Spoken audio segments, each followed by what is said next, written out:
নারায়ণগঞ্জে গেল ২৪ ঘন্টায় হামলার শিকার হয়েছে পুলিশ ও র্যাব সদস্যরা। উদ্ধার হয়েছে অজ্ঞাত যুবকের ভাসমান মরদেহ। গেল ২৪ ঘন্টায় টানা সহিংসতা আর রহস্যময় ঘটনায় অস্থির হয়ে উঠেছে নারায়ণগঞ্জ।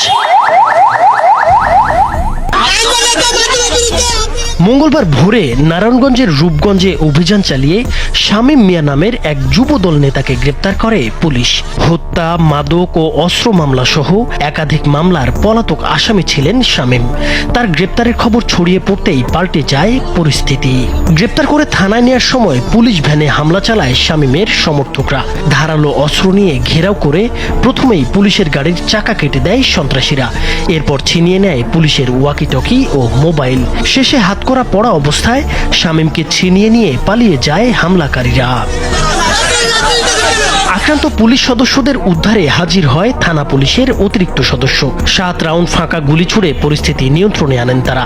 উদ্ধার হন হামলায় আহত থানার ওসি সহ ৬ পুলিশ সদস্য। পরে অভিযান চালিয়ে শামীমের স্ত্রী সহ ১২ জনকে গ্রেপ্তার করে পুলিশ। এই ঘটনায় এখন পর্যন্ত ৪০ জনের নাম উল্লেখ করে এবং অজ্ঞাতনামা আরো ২০০ জনকে আসামি করে পুলিশবাদী মামলা হয়েছে।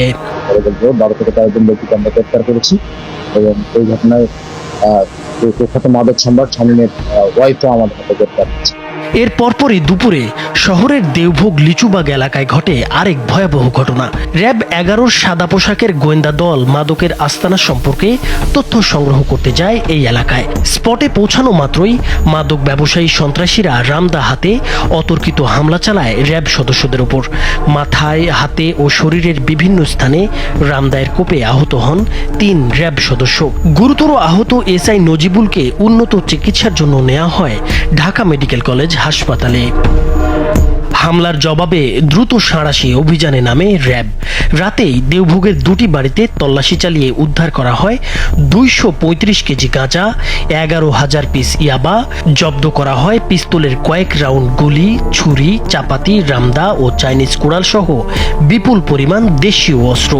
জব্দ করা হয় ড্রোন, সিসি ক্যামেরা এবং নগদ প্রায় ১২ লাখ টাকা। গ্রেপ্তার হয় ১৩ সন্ত্রাসী। র্যাব অধিনায়ক জানান, নারায়ণগঞ্জের নিরাপত্তা নিশ্চিত করতে র্যাবের কাজ আরও জোরদার করা হয়েছে। চলবে নিয়মিত সন্ত্রাস ও মাদকের বিরুদ্ধে অভিযান। এটি নারায়ণগঞ্জের প্রতিটি পাড়া মহল্লায় সাধারণ মানুষের নিরাপত্তা নিশ্চিত করার একটি সুস্পষ্ট বার্তা।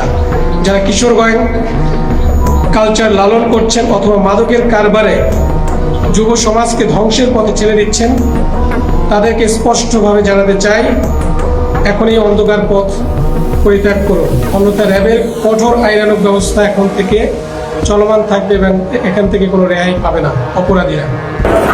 এসব ঘটনার ১২ ঘন্টা পরই ঘটে আরেক চাঞ্চল্যকর ঘটনা। বুধবার সকালে নিতাইগঞ্জের কেরোসিন ঘাটে শীতললক্ষা নদীতে ভেসে ওঠে অজ্ঞাত যুবকের মরদেহ।